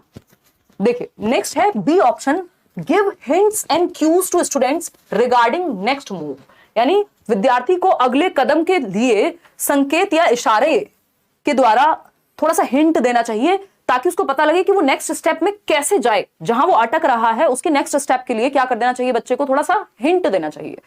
सही है या नहीं है? सही है। फिर आएंगे, लेकिन हमें उससे भी बेहतर ऑप्शन मिल जाए, क्या पता, देखते हैं सी और डी में। टेल द करेक्ट, इसको छोटा सा राइट लगा लेते हैं, देखेंगे इस पे। Tell the correct answer immediately, तुरंत उत्तर नहीं देना भाई, या तो बिल्कुल इग्नोर कर देंगे या एकदम से जवाब दे देंगे, बीच में कुछ नहीं। और जबकि आप बच्चे को सिखा रहे हैं तो बीच में ही रहना है आपको, ठीक है ना। हटा देंगे इसको भी। पनिश द स्टूडेंट, इसका अधिकार आपके पास बचा नहीं है। राइट टू एजुकेशन एक्ट कहता है कि बच्चे को आप कॉर्पोरल पनिशमेंट, मुर्गा या मुर्गी नहीं बना सकते, आंखें भी नहीं दिखा सकते, ठीक है ना। तो आप पनिश नहीं करेंगे, दंडित नहीं कर सकते हैं एज पर लॉ। कुछ स्कूल्स में आज भी होता होगा, बट हम क्यों इतना पढ़ रहे हैं गला फाड़ फाड़ के कि हम परिवर्तन ला सकें, थोड़ा बेहतर कर सकें चीजों को, जो एजुकेशन पॉलिसीज में कहा गया है उसको हम सच में इंप्लीमेंट कर सकें कुछ हद तक, है ना। रियलिटी में चीजें मुश्किल होती हैं, बट अच्छे टीचर्स करते हैं। ऐसा नहीं है कि सारे टीचर्स बस डंडे ही लेकर के घूम रहे हैं बच्चों के पीछे, ठीक। और आप देखेंगे जो अच्छे टीचर्स हैं उनकी क्लास में सबसे ज्यादा एकदम डिसिप्लिन भी मेंटेन रहता है, बातचीत भी होती है, मजे करते हैं, पूरे सीखते हैं लोग, ठीक। तो अगर हम बात करें, पनिशमेंट आप दे नहीं सकते, इमीडिएटली बताने का कोई सेंस नहीं है, इग्नोर आप बच्चे को कर देंगे तो आपका कोई रोल नहीं बचा। एक ही ऑप्शन सही है, give hints and cues to students regarding next move. जिस स्टेप पे बच्चा अटकता है, जहां अटकता है वहां उसको थोड़ा सा हिंट दे देनी है। प्रॉब्लम, मान लीजिए 4 स्टेप का क्वेश्चन है, एक उसने सॉल्व कर लिया, दूसरा कर लिया, तीसरे पे अटका हुआ है, तो आप तीसरे में या तो उसको थोड़ा सा सॉल्व कर दें, हाफ सॉल्व कर दें, पूरा सॉल्व नहीं करना, हिंट दे दें, क्यूज दे दें इनडायरेक्टली। इसको स्कैफोल्डिंग कहते हैं वाइगोस्की की भाषा में, मचान कहते हैं इसको, टेम्परेरी हेल्प कहते हैं कि आप स्कैफोल्ड कर रहे हैं बच्चे को हिंट दे करके या टेम्परेरी सपोर्ट दे करके। जैसे आप जब साइकिल चलाना सीखते थे तो पीछे से कोई पकड़ लेता था, जैसे ही आप चलाना खुद से शुरू करते थे हाथ हटा लेता था पीछे वाला। आजकल तो जमाना बदल गया, 4 पहिए वाली साइकिल आने लग गई है, वो स्कैफोल्डिंग है। जब आप छत पे खुद नहीं चढ़ पा रहे हैं तो आप क्या करते हैं, आप करते हैं सीढ़ी का इस्तेमाल, वही सीढ़ी स्कैफोल्डिंग है। जो आप खुद से नहीं कर सकते उसमें मदद आपको थोड़ी सी मिल जाए तो आप कर लेंगे वो चीज, अकेले नहीं कर पा रहे थे, ठीक है ना। चलें आगे बढ़े, कहानी समझें क्या कहानी है। बहुत बढ़िया, देखते हैं, समझते हैं क्या कहानी है। क्वेश्चन नंबर 10, क्वेश्चन नंबर 10 क्या कहता है समझिए। अगर हम बात करते हैं क्वेश्चन नंबर 10 की, हम बात करें इन अ प्रोग्रेसिव क्लासरूम, यानी एक प्रगतिशील कक्षा में students focus should be on, बच्चों का फोकस किस चीज पे होना चाहिए। एक प्रगतिशील कक्ष में बच्चों का फोकस किस चीज पर होना चाहिए, बताइए आप फटाफट से। प्रगतिशील कक्षा, प्रोग्रेसिव, ये वर्ड बहुत ज्यादा पॉजिटिव है। प्रोग्रेसिव मतलब आगे की ओर बढ़ना, मॉडर्न टाइम्स की तरफ बढ़ना, बेहतरी के लिए आगे बढ़ना, प्रगति के लिए आगे बढ़ना। शब्द में ही लिखा हुआ है प्रगतिशील, यानी आप प्रगति की ओर बढ़ रहे हैं, ठीक। तो जो प्रगति की ओर बढ़ने वाली शिक्षा है, अगर आपको कुछ भी नहीं पता तब भी आप इसका जवाब ढूंढ पाएंगे। कंपीटिंग विद देयर पीयर्स, यानी कॉम्पीट कराएंगे, अरे देखो शर्मा जी का बेटा वर्मा जी के बेटे से अच्छा है, तुम कितने खराब हो, ये करेंगे हम। ये सही तरीका नहीं है, होता आया है समाज में, आज भी होता है और कुछ समय तक, या मुझे लगता है कि अभी भी होता रहेगा कुछ समय तक, लेकिन परिवर्तन आ रहा है। तो कॉम्पीट नहीं करेंगे, ये कोई भी अच्छा तरीका नहीं है, प्रोग्रेसिव तरीका नहीं है, तो ट्रेडिशनल तरीका है, पारंपरिक तरीका है, जमानों से चला रहा है कॉम्पिटिशन। तो कॉम्पिटिशन से ज्यादा जरूरी क्या है, कोलैबोरेशन है, सहयोग है, ग्रुप में सीखे बच्चा, कोऑपरेट करे। रोट मेमोरी, रटंत विद्या चलंत नाही, rote memorising as much as possible, भैया जितना हो रट्टे लगवा दो, कंठस्थ करा दो, फिर वो पेपर में जाके फेल हो जाते हैं सीटेट जैसे एग्जाम में, जो कि एक बेसिक अंडरस्टैंडिंग आपकी कॉन्सेप्ट चेक करता है। क्यों? क्योंकि कॉन्सेप्ट हमने पढ़े ही नहीं थे, हमने तो बस पेपर में पेजेस भरे थे, ठीक। तो रोट मेमोराइजेशन से भी काम नहीं चलने वाला। Winning tangible reward such as trophy. देखिए रिवॉर्ड्स कोई बहुत अच्छा तरीका नहीं है, आप कभी कभार रिवॉर्ड्स दें समझ आता है, लेकिन सिर्फ रिवॉर्ड्स के बेसिस पे लर्निंग कराना लालच वाली बात है। एक टाइम पे जब आपको रिवॉर्ड्स नहीं मिलेंगे, आप बच्चे को कहते हैं बेटा स्कूल जाओगे ट्यूशन जाओगे तो एक चॉकलेट मिलेगी, वो चला गया। फिर आप जो कह रहे हो कि फिर से ट्यूशन जाओगे तो चॉकलेट मिलेगी, एक हफ्ते तक चला, एक हफ्ते बाद वो कह रहा है यार अपनी चॉकलेट अपने पास रखो, मैं तो खेलने जा रहा हूं। तो रिवॉर्ड एक टाइम के बाद फर्क नहीं पड़ता रिवॉर्ड का, फिर ये शुरुआत में ठीक रहता है या कहीं कहीं पे ठीक रहता है बीच बीच में। कंस्ट्रक्टिंग द, और ये बहुत ट्रेडिशनल तरीका है, पारंपरिक तरीका है, ये आज से नहीं जमानों से लोग यही करते आ रहे हैं, reward and punishment. Constructing the knowledge with active participation, ये नया तरीका है, ये मॉडर्न वे ऑफ लर्निंग है, ये प्रोग्रेसिव थॉट है, ये प्रगतिशील बात है कि आप बच्चे को एक्टिवली पार्टिसिपेट करा दीजिए ज्ञान की संरचना में, सक्रिय भागीदारी द्वारा ज्ञान का सृजन करना। यानी जब बच्चा खुद से इन्वॉल्व होगा, जैसे आप अभी इन्वॉल्व हैं, आपको किसी ने बुलाया तो नहीं जबरदस्ती, है ना, कोई पैसे वैसे देके बुलाया, किसी को 2-4 रुपए गए हो कहीं से, है, किसी ने ये भी नहीं कहा, बल्कि आप मेरे पीछे पड़े हुए हैं इतने दिनों से, मेरा गला खराब था, मैं बीच में कहीं गई हुई थी कि कब क्लास लोगे कब क्लास लोगे। इसका मतलब आप एक्टिवली पार्टिसिपेट होने के लिए सेल्फ मोटिवेटेड हैं, है ना। मैं और आप अभी मिलकर के सीख रहे हैं, ऐसा नहीं है मैं कुछ आपके दिमाग में भर दे रही हूं, वो ट्रेडिशनल वे है, वो चाइल्ड सेंटर्ड वे नहीं है कि जब टीचर आए और दिमाग में भर दे, बच्चे खाली बर्तन है ना, जैसा जॉन लॉक कहते थे, ऐसा नहीं है। ये क्या है, बच्चे और शिक्षक मिल करके जब वो एक्टिवली पार्टिसिपेट करके सीखते हैं, ठीक है, जब वो इन्वॉल्व होते हैं किसी चीज में, जिस चीज में आपको मजा आता है, जिस चीज में आप इन्वॉल्व होते हैं, उसमें आप बेहतर सीखते हैं। सबसे बेहतर फंडा है, सारे क्वेश्चंस आप सॉल्व कर पाएंगे जो भी चाइल्ड सेंटर्ड एजुकेशन के होंगे, जो भी आज के कंस्ट्रक्टिविज्म के क्वेश्चन होंगे, और बहुत क्वेश्चन ऐसे आते हैं। आपको ढूंढना है सबसे ज्यादा एक्टिव बच्चा किस ऑप्शन में है, तो जहां बच्चा एक्टिव है मतलब बल्ले बल्ले मजे आ गए, ठीक है। तो एक्टिव पार्टिसिपेशन के थ्रू आप ज्ञान का निर्माण कराते हैं, जिस चीज में आप खुद से इन्वॉल्व होते हैं उसको आप बहुत बेहतर तरीके से सीखते हैं और भूलते नहीं है। क्वेश्चन नंबर 11 देखिएगा, तो ये प्रोग्रेसिव एजुकेशन की मैं बात करते हैं यहाँ पे, प्रोग्रेसिव एजुकेशन की, तो इसके बारे में 2 शब्द जान लेना जरूरी है। प्रोग्रेसिव क्लासरूम, इस पे क्वेश्चन हमेशा आता है। लर्निंग बाय डूइंग की बात करता है, एक्टिव कंस्ट्रक्शन की, बच्चे को एक्टिव रखने की बात करेगा। लर्निंग बाय डूइंग, करके सीखना। जॉन डुई इसकी बात करते हैं, प्रोग्रेसिव स्कूल्स खोले थे उन्होंने और उनकी वाइफ ने शिकागो में, अमेरिका के अंदर 20th सेंचुरी में, 1900s के अराउंड, और उनको यूनिवर्सल एलिमेंट्री स्कूल्स भी कहा गया था, लैब स्कूल्स भी उनको कहा गया था। ये क्वेश्चन भी पूछा जा चुका है कि लैब स्कूल्स, तो लैब स्कूल्स की स्थापना प्रोग्रेसिव एजुकेशन के लिए की गई थी। प्रोग्रेसिव एजुकेशन ये मानता है कि learning is a social activity, यानी बच्चे को ग्रुप में सिखाना चाहिए और एक्टिविटी करके सक्रिय रखना है उनको। लर्निंग बाय डूइंग होनी चाहिए। कौन कह रहे हैं? जॉन डीवी, जिनको हम कह देते हैं हिंदी में, या जॉन डुई, अमेरिकी शिक्षा शास्त्री कह सकते हो आप इनको। इन्होंने बहुत प्यारे प्यारे काम किए हैं एजुकेशन में। ये कहते हैं education is life itself, present life के लिए सिखाना है आपको। शिक्षा जीवन के जैसी होनी चाहिए। ये नहीं है कि जीवन जीना बाद में सीख रहे हैं, शिक्षा में कुछ और ही पढ़ लिया था, रट्टे लगा लिए थे, वो जीवन में काम ही नहीं आया। ठीक, तो education is life itself, John dewy कहते हैं। क्वेश्चन नंबर 11 देखिएगा। क्वेश्चन नंबर 11 क्या कहता है भाई? Which of the following is not one of the multiple intelligences proposed by Harvard gardener. Harvard gardener पे भी एक क्वेश्चन आता ही आता है, निश्चित रूप से आएगा। और आजकल जैसे मैं ये शब्द बोलना नहीं चाह रही हूँ, है ना, जो भी खाना वाना खाया हुआ है सीबीएसई वालों ने, तो वो एक टॉपिक से जो 1 नंबर का आता था उससे कई कई क्वेश्चंस जो है वो दे दे रहे हैं, है ना। तो अब आप समझ सकते हैं कि थोड़े से हिल गए हैं। तो हो सकता है गार्डनर से अभी एक क्वेश्चन आता है, कल को 2-3 आ जाए। ठीक, तो अगर करते हैं मल्टीपल इंटेलिजेंस का हिस्सा नहीं है, जिस क्वेश्चन में नॉट लिखा हुआ हो, जिस क्वेश्चन में लीस्ट लिखा हुआ हो, जिस क्वेश्चन में एक्सेप्ट लिखा हुआ हो, हिंदी में कहें तो नहीं, सिवाय, अलावा, ये शब्द जहां लिखे होते हैं, उस क्वेश्चन का आंसर थोड़ा सा ध्यान रख करके दिया जाता है। 3 इडियट वाले कान खड़े कर लिए जाते हैं और ध्यान से आंसर करते हैं। क्वेश्चन आसान होता है बट फंसने के चांसेस होते हैं, क्योंकि हम नॉट पढ़ना ही भूल जाते हैं। हम इतनी भावनाओं में बह जाते हैं क्वेश्चन को सॉल्व करते हुए कि दिक्कत हो जाती है। तो मल्टीपल इंटेलिजेंस का हिस्सा नहीं है। मल्टीपल इंटेलिजेंस MI बोलते हैं इसको। ये MI वो फोन वाला MI नहीं है, मल्टीपल इंटेलिजेंस। इनकी एक बुक थी जिस बुक का नाम था फ्रेम्स ऑफ माइंड, 1983 में आई थी। उसमें 7 प्रकार की बुद्धि बताई थी इन्होंने, बाद में ऐड हो गए 8, 9 भी हैं, अभी 10, 11, 12 तक भी हैं। लेकिन जो NCERT है वो 8 प्रकार को ही आज भी मानती है। तो मल्टीपल इंटेलिजेंस मतलब बहुबुद्धि, यानी बुद्धि के कई प्रकार हो सकते हैं, जिसमें से 8 प्रकार की बात इस थियोरी में हुई है। ठीक, अब ये 8 प्रकार में कौन सा शामिल नहीं है? लिंग्विस्टिक, भाषिक बुद्धि बिल्कुल शामिल है। अगर आपने प्रीवियस वीडियो देखी होगी तो आपको ये पता होगा कि भाषिक बुद्धि में मैं बहुत बार एग्जांपल देती हूँ कि जो आपके पोइट्स होते हैं या फिर जो भी लिखने वाले लोग हैं, है ना, वो सब क्या है? लिंग्विस्टिक इंटेलिजेंस का पार्ट है। जिनका भाषा पे पकड़ अच्छी होती है। इमोशनल इंटेलिजेंस, खुद सोचिए, स्पेशल इंटेलिजेंस, इसमें आर्किटेक्ट आ जाएंगे आपके, ठीक। म्यूजिकल इंटेलिजेंस, AR रहमान का एग्जाम्पल बहुत बार दिया जाता है, तो म्यूजिकल भी है, स्थानिक बुद्धि, संगीतीय बुद्धि, ये सब है। लेकिन emotional intelligence is not the part of multiple intelligence theory.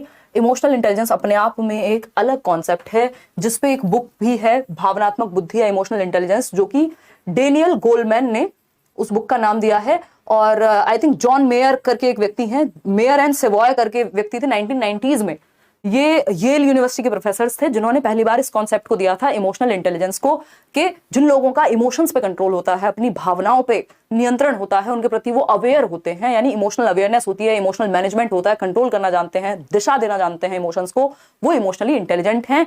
जो हर चीज पे आंसू ही बहाते रहते हैं, वो उनको कहेंगे इमोशनली इंटेलिजेंट, कम है वो इंटेलिजेंट, है ना। तो ये अलग से कॉन्सेप्ट है, ये गार्डनर इसकी बात नहीं करते। हालांकि जो व्यक्ति इंट्रापर्सनल इंटेलिजेंस रखता होगा उसमें इमोशनल इंटेलिजेंस भी होगी, लेकिन अलग से इन्होंने बात नहीं की, तो ये गलत हो जाएगा। तो जो गलत है वही सही है, क्योंकि पूछा ही गलत था, बी ऑप्शन गलत था, वही सही है। अगेन पूछा गलत था। ये 8 प्रकार हैं बुद्धि के, ये आप हम धीरे धीरे जब डिस्कशन करेंगे। ये आपका फेवरेट क्वेश्चन, जिसमें आधे लोग ढेर हो जाते हैं, असर्शन और रीजनिंग के क्वेश्चंस, ठीक है, कि कथन और कारण के क्वेश्चंस। एक कथन है, दूसरा कारण है, कथन सही है कि कारण सही है, कि दोनों सही है या दोनों गलत है या कोई एक गलत है, ये 4 संभावनाएं इसमें होती हैं। बताइएगा, क्या according to the national education policy 2020, यानी राष्ट्रीय शिक्षा नीति 2020 के अनुसार, all children up to the 5th standard, यानी 5वीं कक्षा तक जो बच्चे हैं, सभी बच्चे 5वीं कक्षा तक, 5th स्टैंडर्ड तक, should be given education in their mother tongue, मातृभाषा में उनको शिक्षा दी जानी चाहिए, यानी जो भी भाषा उनके घर पे बोली जाती हो उसी में उनको पढ़ाया जाना चाहिए। बात सही है या गलत है? बिल्कुल सही है। ऐसा 3 लैंग्वेज फॉर्मूला भी कहता है, और NCF भी कहता है, और आज national language policy, sorry national education policy भी कह रही है, और ये फैक्ट है। रीजन क्या है इसका? Young children learn and understand meaningful concepts more quickly in their mother tongue, यानी जो छोटे बच्चे होते हैं वो जल्दी सीख जाते हैं जब उनकी भाषा में, उनको मातृभाषा में समझाया जा रहा हो। भाई अगर आप मुझे मेरी भाषा में समझाएंगे तब तो समझ आएगा, जो भाषा मुझे आती ही नहीं है अगर आप उसमें समझाना शुरू कर देंगे तो मुझे कठिनाई होगी। तो इसीलिए कहा गया है कि छोटे बच्चे जो होते हैं उनको मातृभाषा में पढ़ाओ, क्योंकि मातृभाषा में आप, एक तो स्कूल उनके लिए नई जगह है जब वो छोटे हैं, दूसरा आप उनकी भाषा में भी नहीं पढ़ा रहे तो वो कनेक्टेड ही महसूस नहीं करेंगे, ठीक है। तो ये दोनों बातें सही हैं कि अर्थपूर्ण लगती है वो चीज जिसको हम समझ पाए, तो बात तो सही है, तो ये भी सही है, यानी दोनों सही है। ये सबसे बेस्ट सिनेरियो होता है कि जब दोनों सही हो, आपको ज्यादा दिमाग लगाना नहीं पड़ता। Both A and R are true and R is the correct explanation of A, बिल्कुल सही है। Both A and R are true but R is not the correct explanation of A। भैया R सही तो कह रहा है, इसी बारे में बात हो रही है, इसी का इसने उत्तर दिया है कि क्यों पढ़ाना चाहिए मदर टंग में, यही तो बताया है। तो ऐसा तो है नहीं कि एक्सप्लेन नहीं कर रहा। A सही है, R गलत है, क्यों भाई? A and R दोनों फॉल्स हैं, इसमें अक्कड़ बक्कड़ नहीं करना, समझना है क्वेश्चन को।